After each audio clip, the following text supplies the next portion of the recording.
Pushkin. We spend hours deciding what to buy, but there's a split-second decision that can make or break a sale. Do you have the trust to hit buy now?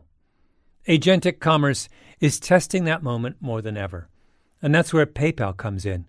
With 25 years of checkouts, 400 million consumer accounts globally, and the benefit of purchase and seller protection, all of which make sure wherever a purchase starts, it ends with trust. Built for payments, growth, and agentic. PayPal Open, built for all business. Visit paypalopen.com. Purchase and seller protections on eligible transactions only. Terms apply. See paypal.com/risk-management for details. Whatever your goal, trade, show, giveaways, client gifts, or team gear, 4imprint has the promo products to match. With thousands of options, from apparel and drinkware to tech and totes, it's easy to find the right fit for your brand and budget, with standout choices at every price point. And with their 360-degree guarantee, you can be 4imprint certain your order will show up just right on time. Explore more at 4imprint.com. 4imprint, for certain. Liberty was never just a word. It has guided every American endeavor for the past 250 years. And now it takes form in a new way. The 2026 Semi-Quincentennial Coin and Medal Program from the United States Mint celebrates the founding ideals that have long shaped our coinage. Available 1 year only, this historic collection features new coin designs, limited edition releases, and reissues. Shop new official coins at usmint.gov/semiq. That's usmint.gov/SEMIQ. My parents didn't take us to fast food places when I was little. They thought they were an abomination. In any case, we didn't have a McDonald's back then in our little town, so it wasn't like I was confronted by the fact of French fries. They were some dimly understood concept, something that people out there somewhere did to a potato that somehow implicated the French. Then one day, after track practice, 13 years old, I went to my first McDonald's. Have you ever seen a puppy encounter snow for the first time? He burrows his nose into it with this look of perplexity and sheer delight because he can't understand where this white thing came from that is both fluffy and cold. It was like that for me. A slice of potato, crispy on the outside yet somehow pillowy soft on the inside. Right then and there, I gave my heart to McDonald's. And then McDonald's broke it. My name is Malcolm Gladwell. You're listening to Revisionist History, my podcast about things overlooked and misunderstood. This week, I'm on a mission to understand why McDonald's betrayed me so many years ago.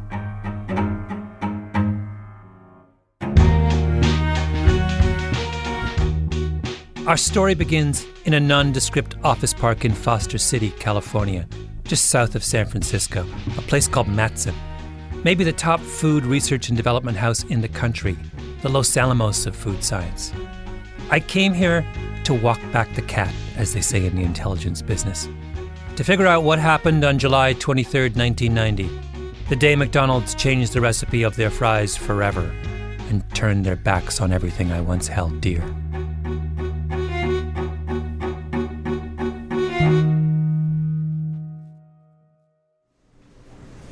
I'll go get another, some more. And then I'm just going to take the temperature down of the tallow. I said to Matson, make me some fries the old way. Let's do a taste test. Modern fries versus original McDonald's fries. So we did. We ate them. Sat there in the Matson conference room in a blissful food coma.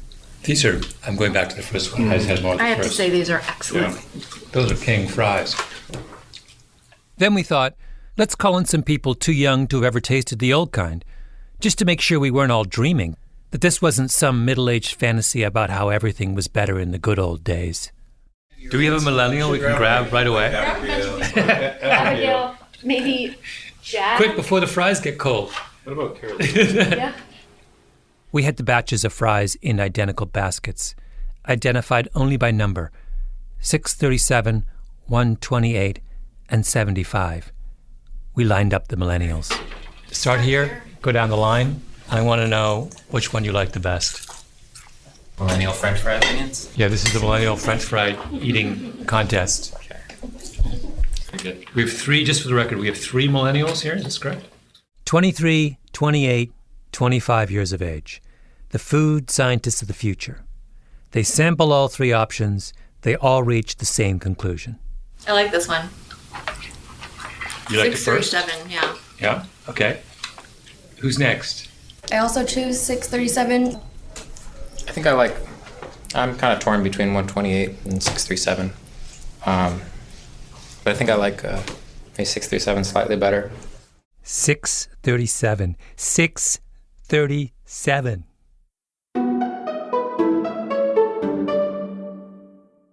I've had the great opportunity to make a lot of money and do something with it to help people. There was a time in America a generation ago when a man called Phil Sokoloff was a household name. My dad was just very intense, and he was a lovely person, but very intense. That's Karen Javich, Phil Sokoloff's daughter. It's hard to explain it. You have to experience it. I mean, the man that bought his business from him, okay, my dad would talk a lot. This guy would sit with my dad for hours, and this was an accountant. He knew so many people around Omaha, and he came to me. He said, "Your father is the most intense person I have ever met." Sokoloff started a business making corner bead, which is the metal bracing that you use when you install drywall. He noticed that it was really expensive, decided he could make it cheaper. And he just found this niche that, just happened to make a lot of money, and he was very driven, and he knew he'd make a lot of money. But once he made his money, and then he sort of got tired of the business, and he knew he wanted to try and do something to help people. Then Sokoloff had a heart attack. He was 43 years old. And he was in good shape. The only thing he did wrong was he didn't eat right, and he had a high cholesterol. When you say he didn't eat well, what was he like before the... Yeah, he was thin. He always said he ate too much chili, he ate too much meat, too many fats. And the high cholesterol, though, also is genetic. He had heart problems in his family. He was really shaken by this heart attack. Yeah. Oh, this totally devastated him. Never, ever expected this to happen. And when you're 43, you think you're going to live forever. And this really changed his life, totally. Sokoloff's doctors tell him his diet and his high cholesterol levels put him at risk for more heart attacks. So he decides to do something about it, not just for himself, but for everyone. He starts a crusade. He wants to save America from saturated fat, the alleged culprit in high cholesterol. Sokoloff pays to have cholesterol tests for thousands of Nebraskans. He goes to Capitol Hill and does the same thing for 10,000 people who work there, including 70 senators. He starts campaigns to get low-fat milk in school lunches. He buys full-page ads in the Wall Street Journal and the New York Times and the Washington Post with huge, scary headlines. One year, he buys a $2.5 million ad during the Super Bowl. He takes over a billboard in Times Square to say, "Cut fat intake and live longer." This campaign that he was involved in, he spent an enormous amount of his own money on this. Yeah, he really did. I'm not sure how much, whether it was 14, 15 million, I can't remember. Wow. Yeah. Which 30 years ago is a lot of money. A lot of money. It still is. I remember my aunt telling me, "He's spending all of your inheritance."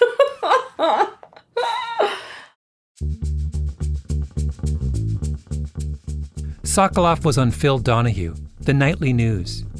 For most of us, cholesterol is a private affair, but an Omaha man has made it a public crusade, and he is spending a personal fortune going after what he thinks are the fountains of fat in America. The fountains of fat. Sokoloff goes to the source. He finds a way to personally lobby the CEOs of big food companies. Kellogg, Ralston Purina, Pillsbury. How on earth he got through, no one seems to know. When he called up some of these executives at big food companies, what was he saying to them? I mean, was he charming them? Was he browbeating them? Just curious about what kind of conversations were going on. Yeah, I think it was that he was eventually browbeating them. I hate to say that. I think he was charming at first, but then he got down to business. Like, you need to take this product out of your cereal, or I'm going to, come forth with a big ad, and he did it. And he got them to take the product out. They were, I'm sure, very surprised. They called him, David and Goliath.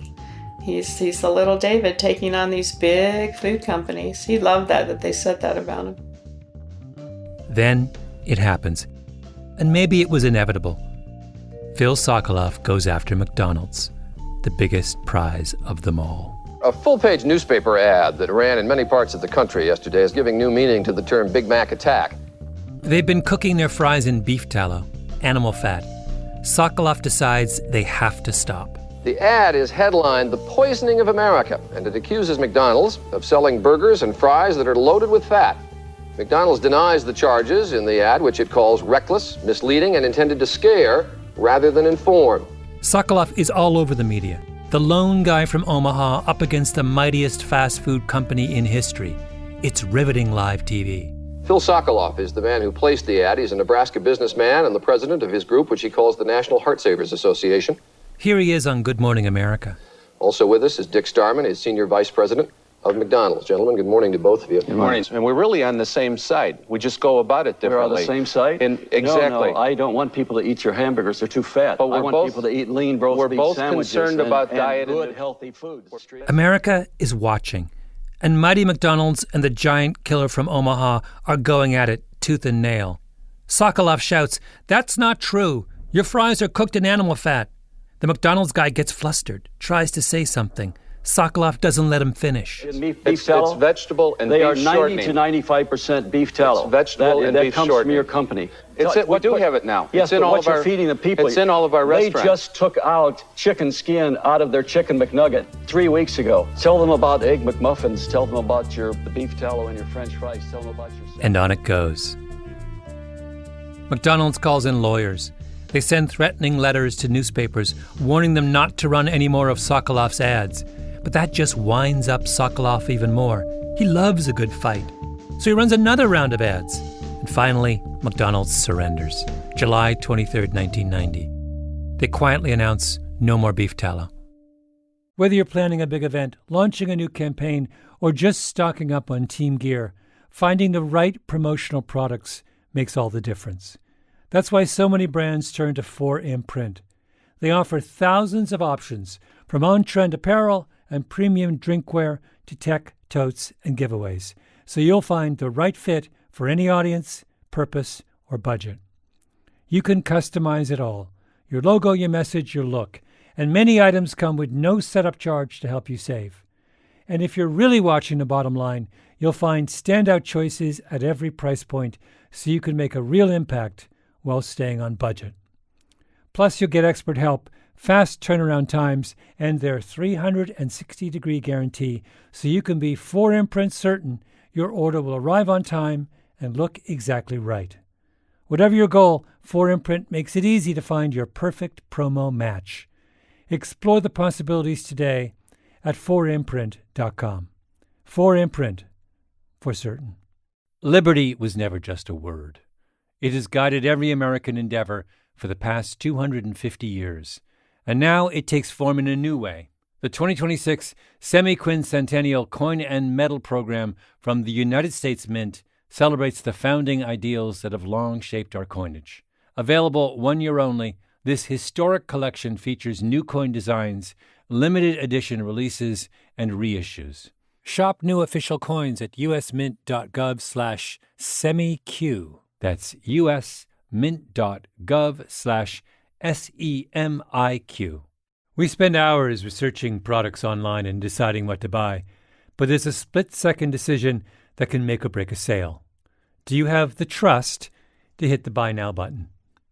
The way we discover and compare things is evolving, happening faster, and influenced by new forms of intelligent advice. But the underlying trust question doesn't go away. If anything, it's more important than ever.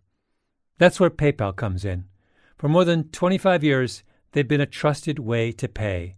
And now PayPal can make the agentic era of commerce work for merchants, letting them maintain control of their brand, their customer relationships, so even as the way we shop changes, the moment that matters most still feels familiar and deeply dependable. Built for payments, growth, and agentic. PayPal Open, built for all business. Visit paypalopen.com to get started. Purchase and seller protections on eligible transactions only. Terms apply. See paypal.com/risk-management for details. Just recently, I got in contact with Dick Starman, the McDonald's executive who went toe-to-toe with Bill Sokoloff on network TV. I wanted to know what happened inside McDonald's headquarters after Sokoloff came at them. Did they have a picture of him with a bullseye on it? How was it that a company making mass-produced milkshakes, hamburgers, and deep-fried potatoes was somehow sensitive to the charge that they were making unhealthy food? That kind of thing. He didn't want to talk. Maybe it's still a sore point after all these years. All we know is McDonald's gave in. They folded, and once they folded, everyone else did too. Wendy's announced they were going with 100% corn oil. Burger King said they would switch to cottonseed and soybean. I look at my dad as being a powerful man. And it was like, whenever I was with him, it was like I knew nothing bad would happen to me. He was just like, kept me safe. You know, I think girls tend to think that about their dads anyway. But he was powerful. Because this has consequences for all of us, I feel I have to go back to the beginning. It all starts with a man named Ray Kroc. He made his living selling the 5-spindle multi-mixer milkshake machine out of Chicago. And in 1954, he began hearing about a hamburger stand in San Bernardino, California. This particular restaurant, he was told, had no fewer than 8 of his machines in operation, meaning that it could make 40 milkshakes simultaneously. He couldn't believe that. He flew from Chicago to Los Angeles and drove to San Bernardino, 60 miles away, and sat in his car and just watched one happy customer after another drive up. He goes up to a blonde in a yellow convertible and says, "How often do you come here?" And she says, "Anytime I'm in the neighborhood." He realizes people are addicted. The next morning, he goes back and sits inside the kitchen, watching every move everyone there makes. The griddle man, the food preparer, everything done with military precision. And suddenly he has this vision of restaurants just like this all around the world. So he asks the 2 brothers who owned the place if he could buy their franchise rights. They said yes. Their names, of course, Dick and Mac McDonald. Now, why is Ray Kroc so smitten with McDonald's? Not because of the burger. The burger is fine. But it's not any different from burgers anywhere else. It's because of the fries. Ray Kroc can't believe how good they are. Golden brown, crispy on the outside, light and fluffy on the inside. Let me quote to you from Kroc's autobiography, the crucial passage. To most people, a French fried potato is a pretty uninspiring object. It's fodder, something to kill time chewing between bites of hamburger and swallows of milkshake. That's your ordinary French fry. The McDonald's French fry was in an entirely different league. They lavished attention on it. I didn't know it then, but one day I would too. The French fry would become almost sacrosanct to me, its preparation a ritual to be followed religiously. The McDonald's brothers used top-quality 8-ounce Idaho russets, peeled, soaked in cold water, then deep-fried in something Kroc would come to call Formula 47, which was a special beef tallow mix. Formula 47 was what's called a hard fat. Butter is a hard fat. Lard, which is pork fat, is a hard fat. Hard fats are saturated fats. From time immemorial, practically every culture in the world has used hard fats for baking and cooking, for good reason. Hard fats are stable. They don't undergo strange chemical changes when they're heated. And they're thick and creamy, not oily and fluid, which makes a big difference. You put butter on a slice of bread, it stays nice and thick on the surface. You put vegetable oil on bread, and the next thing you know, your nice firm slices turn to mush. When Nabisco took saturated fat out of the creamy middle of the Oreo cookie, the R&D was like the Apollo space program. The greatest minds in food engineering had to sit down and try and figure out how to keep the white part from turning into a slippery, oily mess. When Ray Kroc said that the French fry was sacrosanct to him, what he meant was that every element of its preparation was chosen for a reason. Chosen because it made for the optimal French fry experience. Kroc has a line in his autobiography where he talks about how the McDonald's brothers taught him never to cook French fries in fat that had been previously used to cook anything else, like fried chicken. Any restaurant will deny it, he writes, but almost all of them do it. But Kroc, he listened. And right from the beginning, he put his foot down. There would be no cross-contamination of the McDonald's cooking oil. That's someone who truly cares about French fries. That's the legacy he created under the Golden Arches. And then, all of a sudden, this random guy from Omaha puts a gun to McDonald's head and says, "Change or else." McDonald's challenge was to find a way to replace a hard fat with a liquid fat. And liquid fats are less than ideal in a deep fryer. That's problem number one. The first replacement oil McDonald's experiments with is a cottonseed and corn oil blend. But that turns out to be really high in something called trans fat. And it's not long before everyone realizes that trans fats are way, way, way worse for you than animal fats. It's not even close. So in 2002, McDonald's changes the oils again, cutting the trans fat in half. 6 years later, they have to switch yet again, this time to get rid of all the trans fat. Then there's a problem that vegetable oils aren't nearly as stable as hard fats. All kinds of nasty things happen when you heat them up. The deep fryer suddenly becomes a kind of witch's cauldron, spewing dangerous elements. There's a big cloud of electrons there, and it can react with the oxygen that might be present in the oil or above the surface. Gerald McNeil. He's Global Vice President for Fats, Oil and Nutrition for Lotus Croklaan, a big multinational. He's part of Big Cooking Oil. And that would start degrading the oil very rapidly. And certainly the breakdown products have a lot of aldehydes as a byproduct. And aldehydes, they attack the proteins and DNA, in our bodies. You don't really want to know what the current thinking is on aldehydes. Trust me. But in case you do, it's ALDEHYDES. Google that and the word scary. So while the big companies that are touting polyunsaturated oils and saying they're healthy, well, as soon as you put them in a fryer, it's the last thing you want to eat. Crazy stories went around the industry as the fast food chains struggled to figure out how to make these vegetable oil mixes work.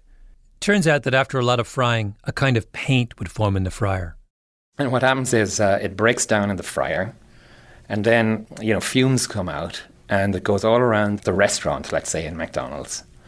And the surface of the furniture is sticky because this stuff that they call a mist, comes out because of the breakdown products. The mist gets on everything, including the uniforms of the fry station workers, which creates a nightmare when the overalls have to be laundered. And when they went into the truck, to go off to be cleaned, sometimes just by piling the coats on top of each other, those coats would spontaneously combust and go on fire because the breakdown products from the oil were highly flammable. They would spontaneously combust. The point is that this is not some trivial matter. It's not. If you order a fried egg in a restaurant, you don't stipulate the medium in which you would like the egg to be cooked. It doesn't matter that much. A fried egg is a fried egg. But think for a moment about what a French fry is. You start with a potato, and a potato is basically starch and water, maybe 80% water.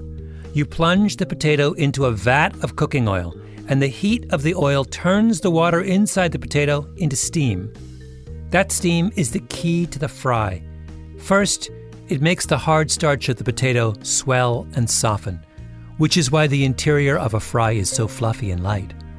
At the same time, The steam rising from inside the fry keeps the cooking oil on the surface of the fry instead of seeping into the middle. That's why a fry is brown and crisp on the outside.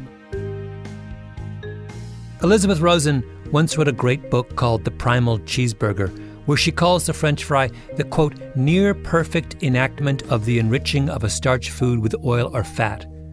And she's absolutely right.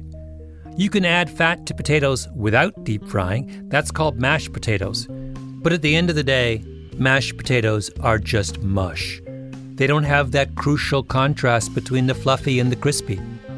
The point is that the oil in which you deep fry the French fry is not incidental to the creation of the French fry. A French fry is by definition a potato derivative in which the water has been replaced with fat. The fat is as much a constituent of the French fry as the potato. So when you change the oil in a French fry from hard to liquid fat, from saturated to unsaturated, you change the French fry. In 1990, McDonald's started serving us a different product. That's why I had to go to the food scientists at Matson.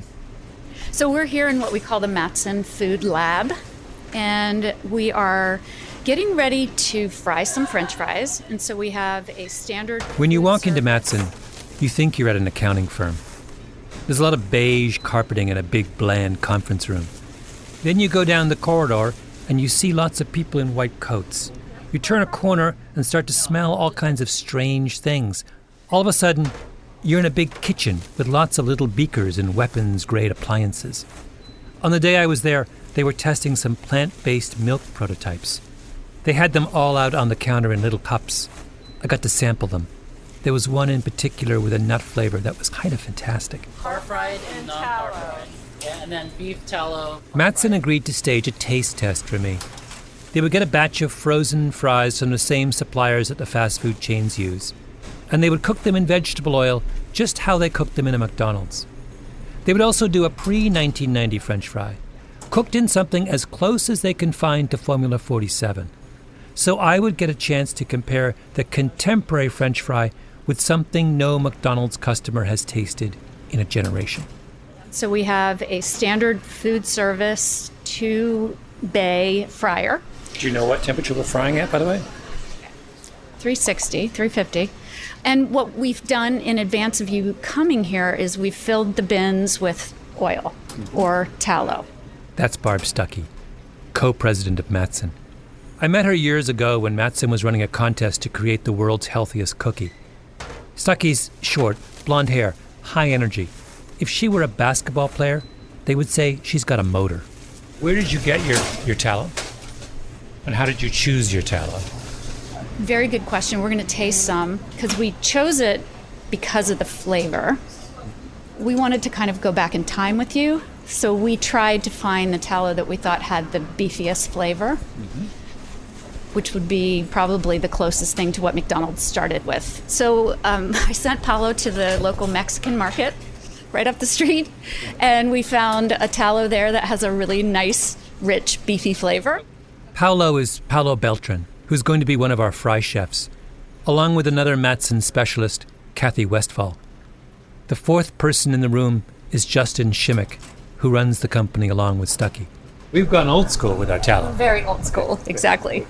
The plan is to use pre-frozen russet Burbank potatoes. They're a little lower in water content than other potato varieties, 77 to 80% water, which is a defense against sogginess. 3 batches.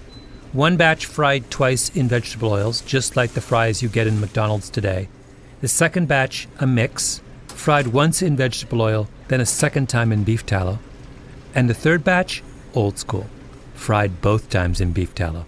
The fries I tasted at 13, the ones that blew my mind. The first fry was 3 minutes. The first fry was 3 minutes. Yeah. It's hard to describe what the Matsonites are like.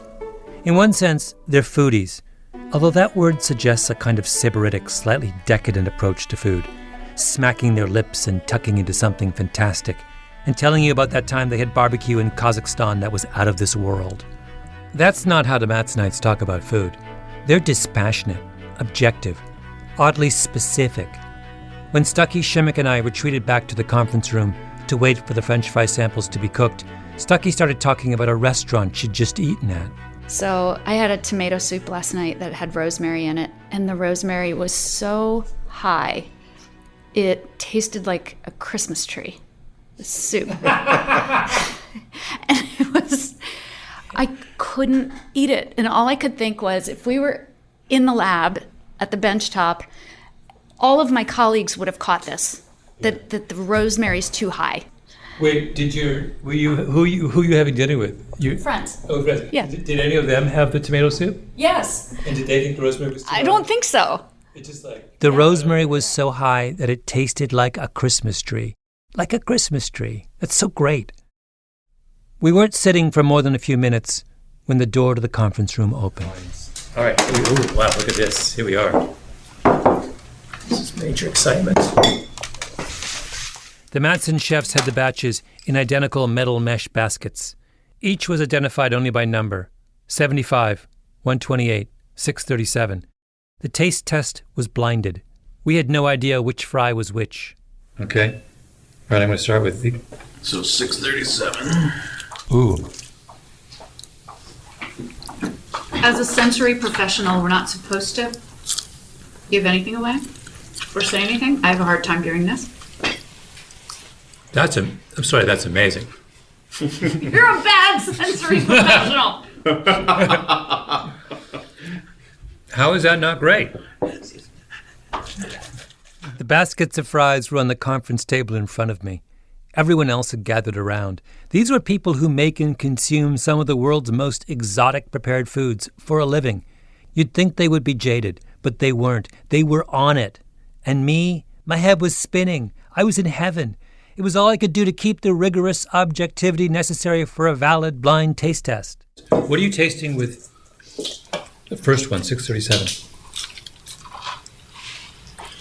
Texture on 637 is shatteringly crisp. It's amazing. Perfect French fry texture. It's loud. Yes. As you chew it, it's crunchy. Crisp, but there's no hole in the middle, and it's nice and fluffy in the middle. They're like perfect French fries. And they have a lot of flavor. All right, 75. How do you feel at 75, number 2? Nobody was interested in 75. They were oily, not crispy, almost sodden. Bland. Just meh. All right, next one. The surface is really porous. There's a lot of oil squirts out when you bite into it. 3 batches of fries, prepared according to the same exacting specifications, but 2 were entirely forgotten. And we didn't have to be told what kind they were. They were what the fast food world has been passing off as a French fry for the past quarter century. But the 3rd batch, 637, to die for. That was the old school fry, the kind of French fry that doesn't exist anymore. We have a big win for tallow, is what we're saying. Yep. There's so much going on here. Also, look at the color difference. Yeah, those look like fries. My heart is full of sadness again to think about how many millions and millions and millions of people around the world have never tasted that.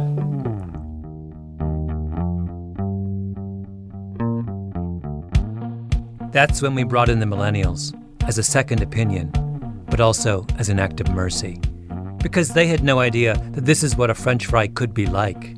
And it seemed unbearably cruel to deny them that privilege when a mound of 637 was just sitting there on the table. Can we agree that those are the best fries we tasted all afternoon? I would agree. Yeah. I'm gonna have more.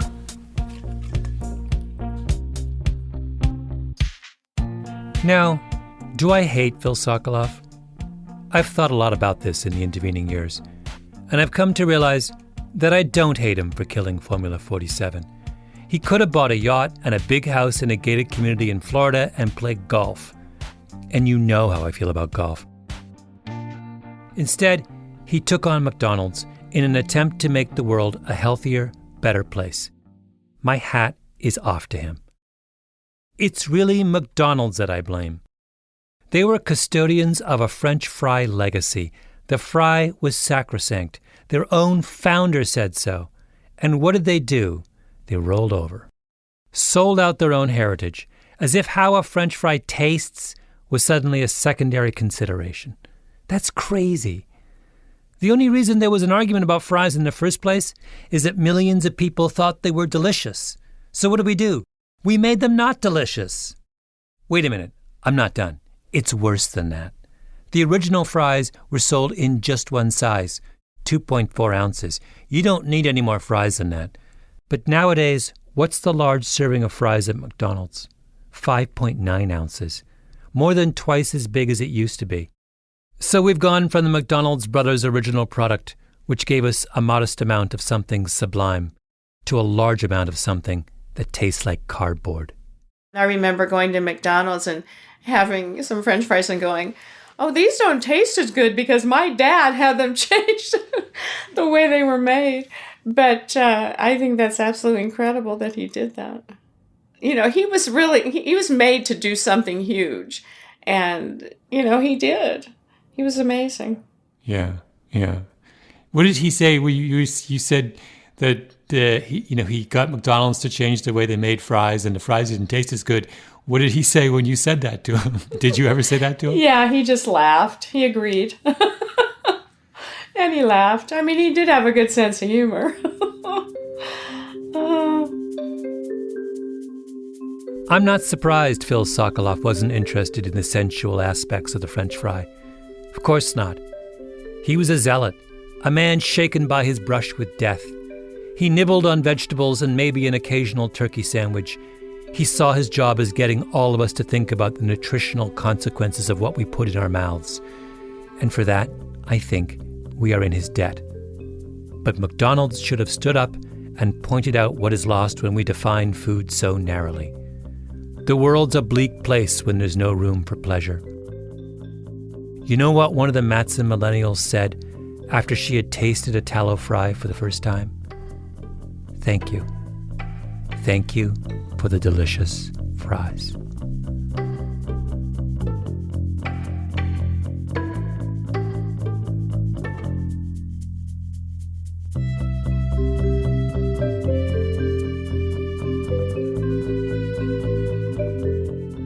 Revisionist History is produced by Mia Lobel and Jacob Smith, with Camille Baptista, Stephanie Daniel, and Xiomara Martinez-White. Our editor is Julia Barton. Flawn Williams is our engineer. Original music by Luis Guerra. Special thanks to Andrew Stelzer, who came with me to Matson. And as always, to Andy Bowers and Jacob Weisberg at Panoply. I'm Malcolm Gladwell. While I still have you, I want to remind you that Revisionist History has a website where we provide links to books and articles and videos of relevance to the episodes. Please check it out at revisionisthistory.com. For this episode, though, I want to give a special shout-out to two people whose work helped me a lot. One is Gary Taubes, who has been writing really provocatively about what we eat and what it does to us for a very long time. His most recent book, which I loved, is The Case Against Sugar. The other is Nina Teicholz, whose fantastic book, The Big Fat Surprise, Why Butter, Meat, and Cheese Belong in a Healthy Diet, was of enormous help to me in researching this episode. Thank you, Nina. Thank you, Gary. And to all those of you listening, I recommend those two authors to you wholeheartedly. We spend hours deciding what to buy, but there's a split-second decision that can make or break a sale. Do you have the trust to hit buy now? Agentic commerce is testing that moment more than ever. And that's where PayPal comes in. With 25 years of checkouts, 400 million consumer accounts globally, and the benefit of purchase and seller protection, all of which make sure wherever a purchase starts, it ends with trust. Built for payments, growth, and agentic. PayPal Open, built for all business. Visit paypalopen.com. Purchase and seller protections on eligible transactions only. Terms apply. See paypal.com/risk-management for details.